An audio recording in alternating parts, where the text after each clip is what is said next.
አርምሞ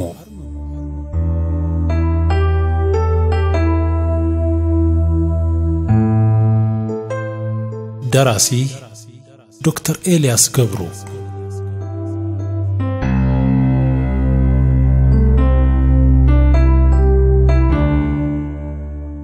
አርምሞ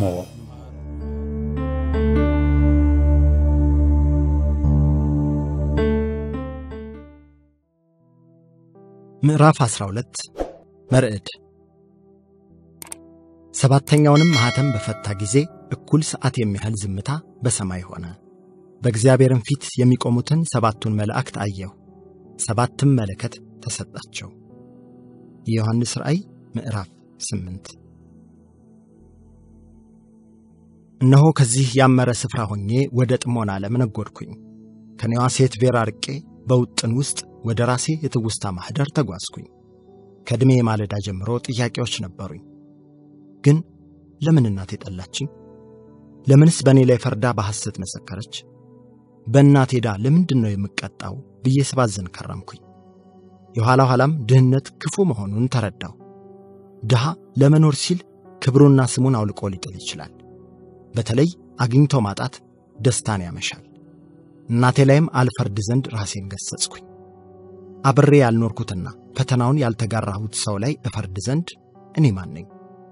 ዛሬ በሁለት እግሬ ስቆም ለኔ ከዳዴ ጀምሬ ቀና ለማለቴ ጎንበስ ያሉ ሰዎች መኖራቸውን አልረሳሁትም። በእድሜ ስጎለምስም ከልቤም ሌላ ህመም ተተከለ። አንደበቴ ያለ መከፈቱ አስጨነቀኝ። ለምን መናገር ተሳነኝ ብዬ ብዙ አማረርኩ። ሸክላዬን ስሬ ግን ደግ ነውና ሶፎንያስን ጣለልኝ። የዝምታና አርምሞን ኒሻን አጠለቀልኝ። ያላየሁትን አዲስ ዓለም አሳየኝ። ፈጣሪንም እንዳውቀው መራኝ። ፈጣሪ ከስሜት ህዋሳት ይበልጥ ዘንድ አስተዋልሁኝ። ፈጣሪንም አብዝቼ ፈለግኩት። እነሆ ቤተ መቅደሱን ከውስጥ ያገኘሁት። ከውስጥ በፍቅር ሞላኝ፣ ከውጭም በብርቱ ክንፉ ከለለኝ። እነሆ ውድዬን አየሁት፣ በሱም ደስ አለኝ። ትላንትን እያነሱ ከመርገም ዛሬን አበጅቶ ለነገ ማሳለፍ የተሻለ ዋጋ እንዳለው ተረዳሁ። ዝምታዬንም ወደድኩት። ጥሩ ህልም በዝምታ ይታያል፣ መጥፎ ቅዠት ግን ያስጮሃል፣ ያስለፈልፋል። እንዲሁ ሁሉ የቁም ቅዠቴን ትቼ ድክመት ጉድለቶቼን መካድ አቆምኩኝ። ራሴን ከነእውነታዬ ተቀበልኩኝ። ከሐቅ መታገል ተውኩኝ። ህልም ኖረኝ። እርግጥ ራሴን ማወቅ ስጀምር ፈርቼ ነበር። በሁላችንም ውስጥ የተቀበሩ ብዙ ጉዶች አሉን። የማንገልጥ የማንጋፈጣቸው አስፈሪ ማንነቶች አሉን። ይህን የብቸኝነት ጸጥ ያለ ጉዞ መጓዝ የሚችሉም ጥቂቶች ናቸው። ከራሳቸው ጋር በቆራጥነት ለመነጋገርና ለመተያየብ የሚደፍሩ አማኞች ናቸው። ራሳቸውን ማሸነፍ የሚችሉ ደግሞ ብፁዓን ናቸው። ከራስ የሐሳብና የባህሪ ባርነት መውጣት ትልቅ ስኬት ነው። ይህንን ሲያስረግጡ ራስን ከመግዛት ሀገርን መግዛት እንደሚቀል ነግረውናል። ግን መሞከር አላቆምኩም። ደጋግሜ ሐሳቦቼን ጠረጠርኳቸው፣ ባህሪዎቼን ፈተሽኳቸው። አስተሳሰብና አመለካከቴን አጣራሁት፣ አበጠርኩት። አብጠርጥሬም ሳበቃ እነሆ ከህሊናዬ ሸንጎ ፊት አንጓለልሁት። የመፈጠሬን ዓላማ፣ የመተንፈሴን ምስጢር፣ የሩሄንም አመክንዮ ቀይሼ ተጓዝኩኝ። ብዙም አጠናሁ፣ ብዙም መረመርኩኝ። ብዙ ማንበብ በራሱ ብቻውን እንዳያነቃ የሚያነቡትን መምረጥ፣ በጥልቀት አንብቦ ተረድቶ ከሕይወት ጋር ማሰናሰል መቻል ግን ያነቃ ዘንድ አስተዋልኩኝ። እነሆ ከሰው መለየትንም ወደድኩኝ። ጡት እንደተወ ሕፃን እኔም በራሴ መቆምን ተለማመድኩ። እንደ አበይት ኃጢአቶች ሁሉ ንዑሳን ኃጢአቶችንም ራቅሁኝ። የማየው የምሰማው የማነባውና የምበላውን ነገር ሁሉ በጥንቃቄ መረጥኩኝ። ክፉ ያስገባ ክፉ ያስወጣል፣ መልካም ያስገባም መልካም ይተፋል። ሁሉንም አይቼ የሚበጀኝን ግን አጸናሁ። ሰዎችም መጥተው ሲያፌዙብኝ በጸጥታ ታዘብኳቸው። አንዳች ግን አልመለስኩላቸውም፣ አልተበሳጨሁም። ወእም ኩሉሰ አርምሞ ይህይስ ወይሴኒ ብዬ ከሁሉ ይልቅ ዝም ማለቴን መረጥኩ። ዝምታ የደስታ መባቻ ነው። እነሆ ዝም ያለ ሁሉ ግን ጠቢብ አይደለም። ጠቢብ ሁሉ ግን መለያው ዝምታ ነው። አለማወቃችን ገደብ የለውም፣ ዕውቀታችን ግን በእጅጉ ውስን ነው። እነሆ ይህ የኔ ትውልድ በስንፍና ተጠምቋየሁ፣ ዕውቀትን በማጣቱም ሲባዝን ታዘብኩኝ። ምናምንቴ ከፍ ከፍ ሲል ብልጭልጭ ሲመለካየሁ ተራ ምላስ እልፎችን ስትነዳ ተመልክቼ አዘንኩኝ።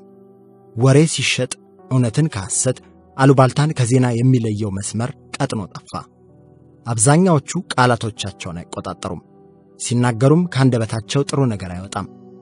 ዳዊት አፋቸው መርዝ ነው እንዳለው ጥላቻ፣ ሽኩቻ፣ ፉክክር፣ ክርክር፣ ጭቅጭቅ፣ ትንቅንቅ፣ ታይታና ውሸት፣ ማስመሰልና መታበይ ለጉድ ነግሰው አየሁ።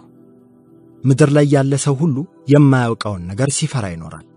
ለማወቅ ግን ከመኝታው አይነቃም ነበር። እንዲሁ ተወልዶ የሚሞት አልፎ ያጅ ምድርን አጥለቀለቃት። በቃሉ ታማኝ ነኝ ባዩ ብዙ ነው። ታማኝነትን የሚኖረው ግን ጥቂቱ ነው። ትችት አቅራቢ ብዙ ነው። የመፍትሄ አካል የሚሆን ግን ጥቂቱ ነው። እቅድ የሚያወጣ ብዙ ነው። ተግባር ላይ የሚያውል ግን ጥቂት ነው። ቆፍ እንዲሁ ሁሉ የብዙሃን አማኝነትን የሚሻ ሰው በኩራት ይፈተን ዘንድ፣ ብዙሃኑ ዕውቀት የሚሻ ሰው በብር ይፈተን ዘንድ፣ ብዙሃኑ ብርና ዕውቀትን አግኝቶ ጥበብን የሚያሳድድ ደግሞ በፍትወት ይፈተን ዘንድ እንዳለው አወቅሁ። ቶር የሰው ልጅ የነጻ ምርጫ ባለቤት ነው። ካሻው ወደ አውሬነት ደረጃም የመውረድ ሰውም የመሆን ታላቅ መንፈስም የመሸከም በጎ ፈቃድ አለው። አብዛኛው በምድር ገጽ ላይ የሚራመድ የሰው ልጅ ግን ውስጣዊ ማንነቱ ገና የሰውነት ደረጃ ላይ እንዳልደረሰ ተረዳው። እነሆ ውስጣችን ብዙ ሰው እርከን ላይ ባልደረሱ እኛነቶች ተጠርቋል። ብዙሃኑ ሰው ተብዬ በደመ ነፍስ ከጭጋግ ውስጥ የሚባተል ነው። ራሱን ቁጭ ብሎ ተመልክቶ ለራሱ ዋጋ ያልሰጠ ሰው ደግሞ ለሌሎችም ዋጋ አይሰጥም። ራሱን ያላዳመጠ ባልንጀራውንም ሆነ ባላንጣዬ ነው ያለውን ሐሳብ ከልቦ አያዳምጥም። በዚህ ላይ ሳለው ግን ሌላ ከባድ መከራ ተጫነብኝ። ውድ ሀገሬ በእርስ በርስ ጦርነት ስትደማ በዕድሜ ማለዳ አየሁ። ሰው ሰውነቱን ረስቶ ሰውን ሲገድል ራሱ ሰውም ሲሞት ታዘብኩኝ። የማይታፈስ ደም በየጥጋጥጉ ተዘራ። እንዲያው እንደዋዛ ክቡር የሰው ልጅ ወዳድቆ ሲቀር ልጆቿ በጦርነት ሲጫረሱ እናት መሃል ላይ ሆና በመሬት ስትጮህ አይቼ ተጠጋኋት። እነሆም ያየሁባት ስቃይ መሪር ነበር። አጥንቶቿ እስኪላቀቁ ድረስ አምጣ የወለደች ቀን እንኳ እንዲህ አላመማትም። ውስጣቸው በተረበሸ ጥቂት ትዕቢተኞች ሕዝቤ ነው እኮ የሚረበሽ። የገዛ ልጆቼ እኮ ናቸው የተዋደቁት፣ የተራቡ የታረዙት እያለች ሙሻ ወረደች። ራሷን ማቅ አልብሳ አምርራ አዘነች። የገደለው ባልሽ የሞተው ወንድምሽ እንዲሉ የገደለው ልጅሽ የሞተውም ልጅሽ ሆኖባት ሐዘኗ ከቤት ሳይወጣ አንጀቷን ጥፍ አደረገች። እኔም አብሬያት ተከስኩኝ። ወንድም እህቶቼን ፍቅር፣ ጥበብና ጥሞና ማጣት ሲያፋጃቸው እሳት ሲበላቸው በቁጭት ተሞልቼ ተመለከትኩኝ። አንዳንዴ እሷን ለማቆምም ሆነ እሷን ለማፍረስ የሚታገሉትን ልጆቿን እንባ እንዳቆረዘዘች በትዝብት ስትመለከት አየኋት። እናት ናትና ሊያፈርሷት በሚራወጡት ልጆቿ እንኳ አለመጨከኗ ገረመኝ። እነሱ የሚታገሉላት ጠባብ ክልል ካለ እሷ ሰፊ ህልውና ምንምነት ትንሽነት እንደሆነ አለማወቃቸው ቢያስከፋትም በፍጹም ጨክናባቸው አታውቅም። እያየቻቸው ታዝናለች። እየወጓት ታቅፋቸዋለች። እየናቋት ትወዳቸዋለች። እየነከሷት ታጎርሳቸዋለች። ኢትዮጵያ የፍቅር እናት ነችና። ደግሞም ልጆቿ አንድ ቀን በዝምታ እንደሚግባቡ ተስፋ እንደምታደርግ እያለቀሰች ነገረችኝ።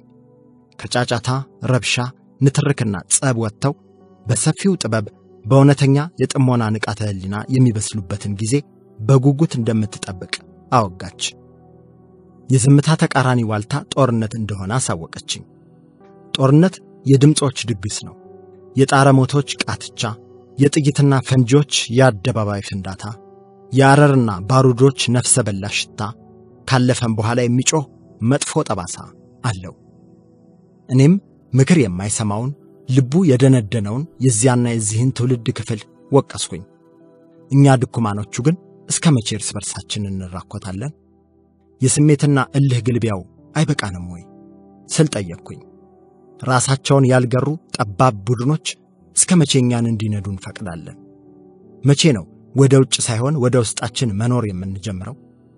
ብናስተውል በማኒፌስቶ በፖለቲካ ፉክክርና ጦርነት ጊዜያዊ እንጂ ዘላቂ ሰላም ሊመጣ አይችልም።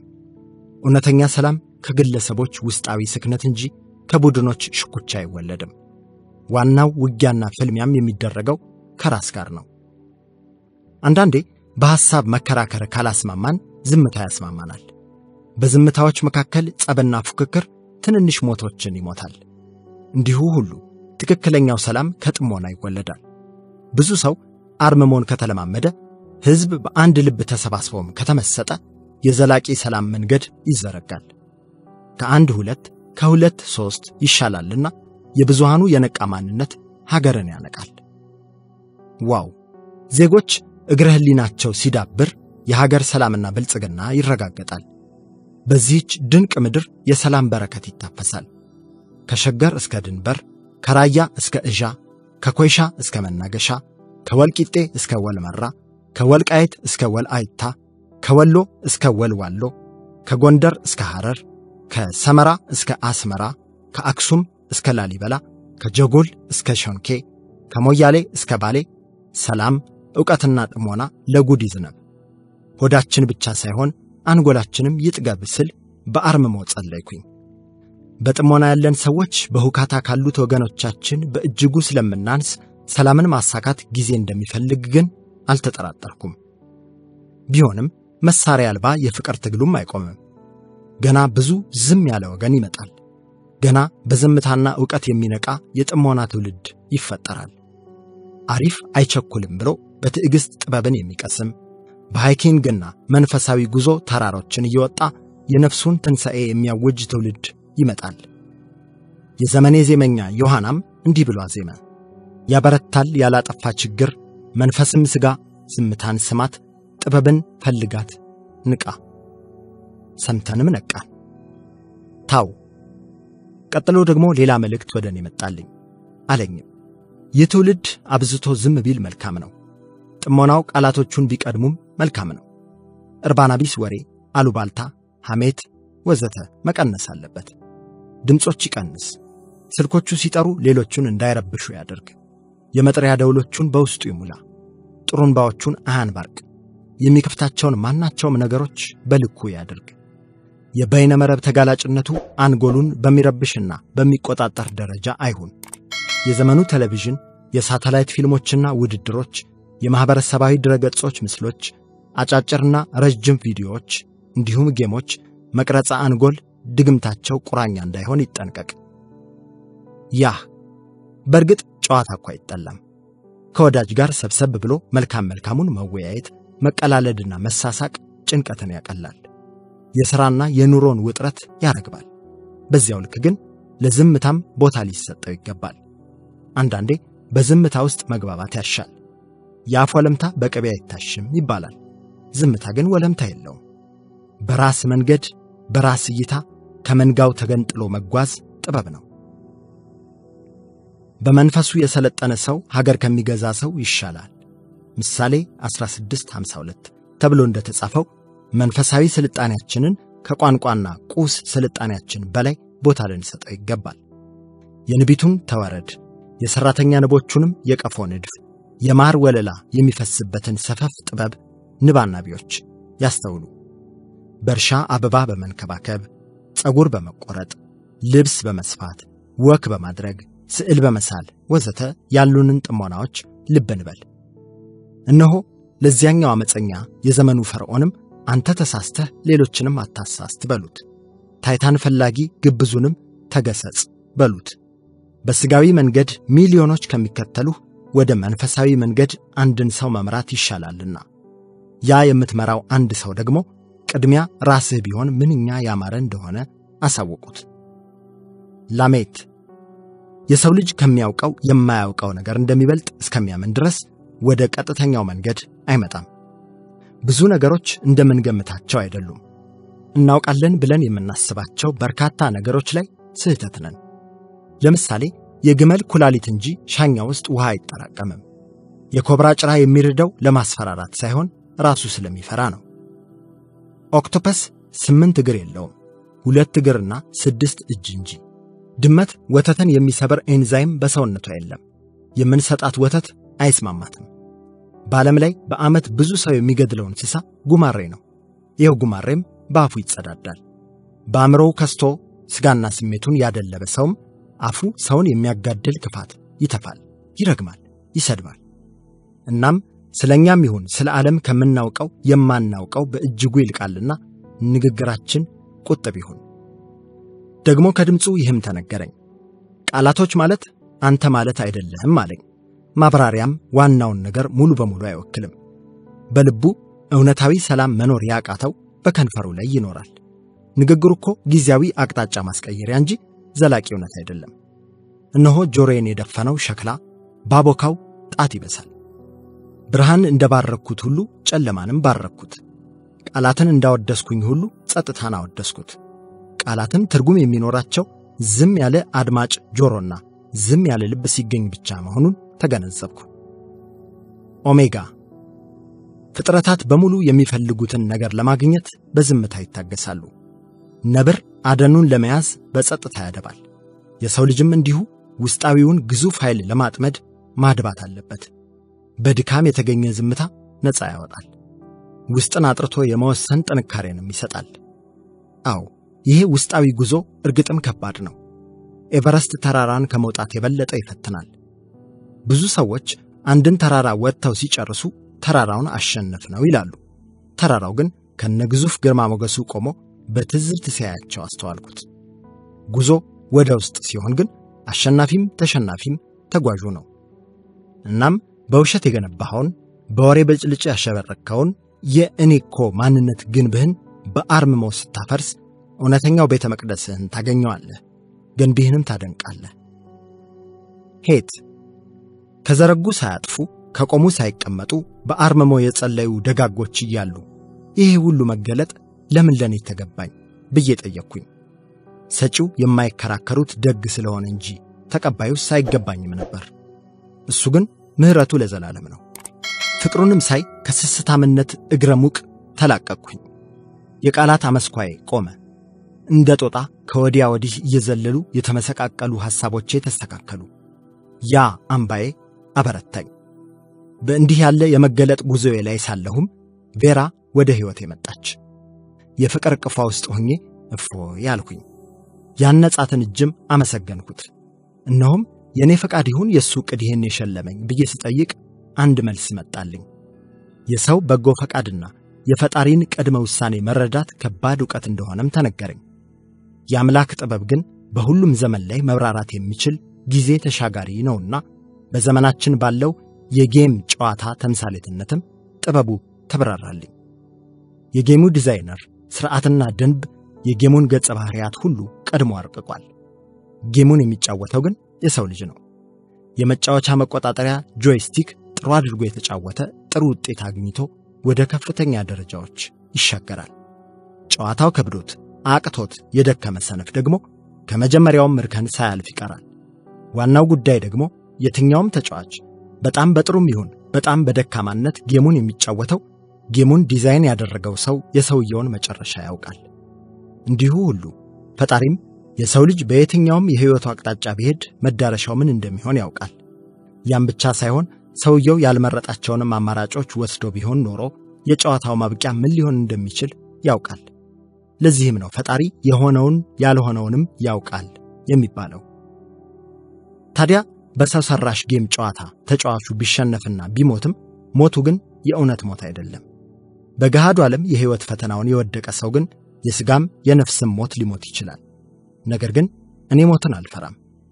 እኛ እኮ በፈጣሪ ጣቶች ተዘራን፣ በምድር ታግዘን በቀልን፣ መኸር ሲደርስ ደግሞ እንታጨዳለን። የመሬት ስበት ትንሽም ትልቅም ዕቃን እኩል ስባ ታወርዳለች። እንዲሁ ትልቅም ይባል ትንሽ ሰው ወደ ምድር ሆድ ከመግባት አይቀርም። እኔ የምፈራው የቁም ሞትን ነው። ቆመው እየሄዱ ሥጋ፣ አንጎል፣ ልቦናና ነፍስ የሚጣሉበትን አሟሟት ነው የምፈራው። ምክንያቱም በምድር ስንኖር ፈጣሪ ፈተናዎችን በጸጋዎች ውስጥ አሽጎ ስለሚያቀርብልን ከተዘናጋን እንስታለን። እናም በሰጠን ነገሮች ሁሉ ይጠይቀናል። በጤናችን፣ በእውቀታችን፣ በቤተሰብ፣ በልጅ፣ በሚስት፣ በእናት፣ በባል፣ በአባት፣ በሀብታችን፣ በማዕረግና ዝናችን በሙሉ እንጠይቃለን። እነዚህ ጸጋዎች ስጦታ መሆናቸውን ረስተን በእነርሱ ስንመካ ደግሞ የሰጠንን አምላክ እናሳዝናለን። እኔም በእናቴ ኤልሳ፣ በፍቅረኛዬ ቬራ፣ በእህቴ ማርታ ልፈተን እንደምችል አልጠፋኝም። እናም በእነሱ አልተማመንኩም። እኛ ሰዎች ሌላው ቀርቶ በልፋታችን፣ በመልካም ሥራችን፣ በጥበባችን ብሎም በዘረጋነው ሥርዓታችን መመካትና መተማመን የለብንም። ይህም ለነፍስ መልካም ነጻነትን ይሰጣታል። ምክንያቱም ነፍስ የሀገረ ገዢ አምባሳደር ነው። መልካም ሥጋ ነፍስን እንደ ክቡር እንግዳ ተቀብሎ ያስተናግዳል። ለቅዱሱ መንገስ ቤተ መቅደሱ ይሆናል። ክቡር እንግዳውም የተሰጠውን የቆይታ ጊዜ ሲጨርስ ይሄዳል። እናም ሥጋ አስተናጋጅ፣ ነፍስ ደግሞ ሀገረ ገዢ ነው። ሁሉም ሰው የራሱ ጂንና መልአክ አለው። በነገሮች አልመካም፣ በሁኔታዎች አልተነበይም። ሁኔታዎቹን በአንክሮ ፈጽማለሁ። መመካቴ ግን በአንድዬ ነው። ምሕረትህ የዘላለም ሕይወት ትሁነኝ እያልኩ ማልጄ እማልደዋለሁ። ዳሌጥ። ታዲያ ምድር ይሄ እውነታ ሲሸረሸር ትንቀጠቀጣለች። ሰማይ እንደ ወረቀት መጠቅለል ይዳዳል። አምልኮ ለአምላክ እንጂ ለፍጥረት መሆን የለበትም። ብርና ዝናን መሰል ጣዖቶች ሲመለክ ምድር ትሳቀቃለች። የማይሆነው ሲሆን ትርዳለች፣ ትንቀጠቀጣለች። እነሆ እኔ መርዕድ ይህን ሁሉ አየሁ። አንዳችም የኔ አይደለምና ምንም ማጣት አልፈራሁም። ኤል። ረቂቁ ፈጣሪ ከክብሩ የማይመጠን ስም ሲሰጠው ሰማይ ትናጣለች። ምላሶች የዝምታን ጥልቅ ጥበብ ባልባሌ ነገር ሲያራክሱ የህዋ አውታራት ይናጋሉ። የፍጥረትን ንጽሕና የሚያቆሽሹ ቃላት ግብራቸው ክፉ ነው። እነሆም ይህ እንዲሆን ሲገባው አየሁ። አሕዛብ ሃይማኖትን መጠቃቀሚያ አደረጉ። ከጽኑ ዓለታቸውም ስለራቁ ተነቀሉ። ሌሎች ያልተጠሩ ደካሞችም ከክብሩ ከዓለቱ ላይ ተተከሉ፣ ወደ እልፍኙም ዘለቁ። አሜን። እነዚህ ደካማ ነን ያሉ ቅዱሳን ማለት ልክ መዓዛው የማይጠፋ ሽቶ እንደጠገቡ አልባሳት ናቸው። የተከተላቸውን የለበሳቸውን በጥሩ ሽታ ያሳምራሉ። ራህ። ቃላቶቼ ውድ ናቸው፣ በየቦታው አይበተኑም። ካንደበቴ የሚወጡት እንደ መብረቅ ያርዳሉ። እናም በቁጥር መወሰን አለባቸው። የራሳቸው መገለጫ ጊዜ አላቸው። ካለ ጊዜው የሚሆን ነገር ስህተት ነው። ለጫጩትነት ያልደረሰን እንቁላል ሰብሮ ማውጣት ከመለስተኛ ውርጃ አይመሳሰልም ወይ ስል ጠየቅኩኝ። ሜም። የአርምሞ ነገር ደግሞ ሐሳብን ከመቆጣጠርም በላይ ይዘላል። ልብህም ይምታ፣ ኩላሊትህም ያጣራ፣ አእምሮህም ያስብ። አንተ ግን በአርምሞ መዘውተር ትችላለህ አለኝ። አላስፈላጊ እንቅስቃሴዎችን ቀንስ። አንድ ሀባ ዝምታና ቁንጽል እርጋታ እንኳ ኃይል አለው። እናም አርምሞ ሌሎችን ይታገሳል፣ አይታበይም፣ አይጸጸትምም። ጻዴ። ከየትኛውም መጥፎ ብለን ከፈረጅነው ሰው ጀርባ አንድ ጥሩ ነገር ስላለ እሱን እንኮትኩት። ሁሉም ሰው የራሱ ጂንና መልአክ አለው። ተፈጥሮ ሙሉ ለሙሉ ጥሩ ወይም ሙሉ ለሙሉ መጥፎ የሚባል ሰው እንደሌለ ታውቃለች። ከሁሉም ፍጥረታት ጀርባ የፈጠረው ንጹሕ ኃይል እንዳለ ጠንቅቃ ስለምታስተውል ለማንም አታዳላም። እነሆ ጠየቀኝ፣ አየር ዘር ይመርጣል ወይ? ውሃ ይሄ ነገድ አይጠጣኝ ብሎ አሻፈረኝ ይላል ወይ? መሬትስ ይሄ ጎሳ አይርገጠኝ ብላ ትሰረጉዳለችን? ፍሬ የዘራባትን ሰው ብሔር መርጣ እህል ታበቅላለች ወይ? ፀሐይ የቆዳ ቀለም ለይታ ብርሃን ሙቀቷን ትከለክላለች ወይ? ተፈጥሮ እኮ ልዩነትን አታውቃትም። እኔም ብዙዎችን በዚህ የአንድነት ጥላ ስር ሰብስቤ በጥሞና የመመራ ኃይል ሆንኩኝ። የኛ ስብስብ በትንሣኤ ይነቃል። የኔ ትውልዶች በሰላምና ኅብር ጥበባዊ ወጀብ የጥላቻና ደም የመፋሰስን መንፈስ በማዕበል እንመተዋለን። መሬትን በፍቅር ጎርፍ እንድትርድ እናደርጋታለን። አዱ። ይህንንም የመገዳደል መጣላት መጎሳቆል እሳት የአርምሞ ውሃ ቸለስኩበት። የአርምሞ ውሃ ግን ከሁሉም በፊት የአእምሮ ግለ ንጽሕናን ይጠብቅ ዘንድ ይገለጣል። እነሆ 7 ሽማግሌዎች ግዙፍ ጥበብን ሸክፈው አንድ መደብን ከበው ቆመው አየሁ። የጥበብ ቶፋዎች የሌላን ሰው ሥራ ወክሎ የሚሠራ ተወካይ መስለው ታዩኝ። እነሆም አንድ ጥቅስን አነበቡልኝ። ዳዊትም እንዲህ ሲል ዘምሯልና፣ አቤቱ አድነኝ፣ ደግ ሰው አልቋልና ከሰው ልጆችም መተማመን ጎድሏልና። እነሆ እርስ በርሳቸው ከንቱ ነገርን ይናገራሉ፣ በሽንገላ ከንፈር ሁለት ልብ ሆነው ይናገራሉ። የሽንገላን ከንፈሮች ሁሉ እግዚአብሔር ያጠፋቸዋል። ታላቅ ነገርን የምትናገረውን ምላሳችንን እናበረታለን። ከንፈራችን የኛ ነው፣ ጌታችን ማን ነው የሚሉትን ስለ ድሆች መከራ፣ ስለ ችግረኞች ጩኸት እግዚአብሔር አሁን እነሳለሁ ይላል። መድኃኒትን አደርጋለሁ፣ በላዩም እገለጣለሁ። በምድር ላይ እንደተፈተነ 7 ጊዜ እንደተጣራ ብር የእግዚአብሔር ቃላት የነጹ ቃላት ናቸው። አቤቱ አንተ ጠብቀን፣ ከዚህችም ትውልድ ለዘላለም ታደገን። ምዕራፍ 12 የጥሞና ጥበብ ዘር፣ ቀለም፣ ሃይማኖት ሳይመርጥ ነፍሶችን ያሳድጋል። አንተ ዝም ስትል የፈጠረህ በአንተ በኩል ያወራል። ቁዶስ መንግሥተ ሰማይ ቃሎቻቸውን ለሚቆጣጠሩት ነው። እነሆ ይሄ ጥበብ ከዛፎች ጋር ለዘላለም ይበቅላል፣ ከአበቦች ጋርም ይፈካል፣ ከምድር ጋር ይጸናል። ተራሮች እስከ ቆሙ ድረስ ቃሉና ዝምታው አይወድቁም። ፀሐይ እስከ ተንበለበለች ድረስ አብርሆት እየለኮሰ ያበራል። ወንዞች እስከ ፈሰሱ ድረስ በጥበብ ጅረት ይፈሳል። በስውር አክናፋት በአየሩ ውስጥ ይነፍሳል፣ ወደ አነፍናፊ ነፍሶች ውስጥም ይሰርጻል። ይሄ አርምሞ የማያልቅ ውስጣዊ ጉዞ ነው። ነፍስን በማስተዋል ያነቃል፣ ምናብን በጥበብ ያመጥቃል። ፍቅር ሰላምና እምነትን ከድቅድቁ ጸፍጸፍ ውስጥ ይወልዳል። ክብርና ምስጋና አስጀምሮ ላስጨረሰን ይሁን። ለአሁኑ ይሄው ነው።